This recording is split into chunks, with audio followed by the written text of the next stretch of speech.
free marketing untuk masuk TV. Tapi nanti kau tak ada free time untuk husband. So mana aku nak kerja? Aku nak kerja populariti dan business, ataupun aku nak kerja redha laki aku. Aku pun tak tahunya. So jadi saya berserah je, ya Allah kalau baik untuk I sampaikan, macam tu. So kalau tergerak hati tu pergi, dia pun dah tahu yang saya nak macam ni. Macam ni dia macam apa benda podcast kau nak layan ni. Dia tahu saya bukan sejenis yang macam tu.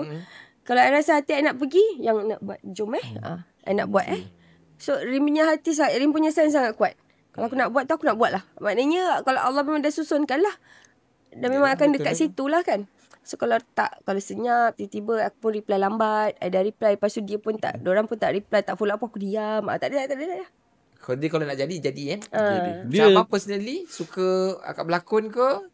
Saya berniaga. Good question. I tak pernah tanya. Nak tahu juga kan?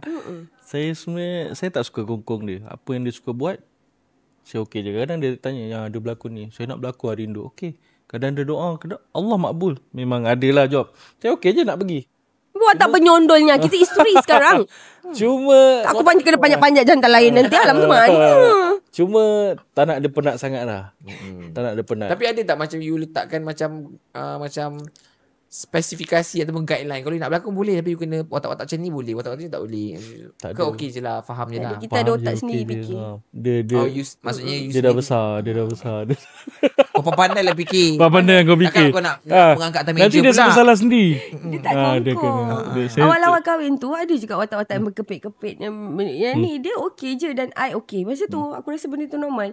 Tapi lately ni macam sejak dah lama tak berlakon sangat dan banyak di-guide dengan dia kat rumah. So I rasa macam sendiri rasa bersalah. Macam sendiri macam tak patut je. Macam tu. Tapi kalau macam banyak sangat macam kita punya apa kata syarat tu nanti tak adalah job. Itu yang berbalik pada apa yang Allah susun. Allah tahu je. Tak boleh. I tak letak syarat. Rin tak letak syarat. Tapi Rin selalu betulkan doa Rin. Sebab Alhamdulillah kalau macam tiba-tiba ya Allah nak berlakon lah bulan depannya. Berlakon. Ada, orang offernya. Ada orang offer. Ya Allah bulan daripada I remaja lagi. Masa baru-baru syuting dulu. Ya Allah tak nak syuting bulan puasa. Ya Allah nak busy sebelum puasa je. Betul-betul tak ada orang ajak aku syuting bulan puasa. Dapatlah seperti apa yang diminta. Alhamdulillah. Kadang-kadang energi kita betul lah. I rasa orang lain pun kat luar kena tahu yang sebenarnya dekat Allah tu you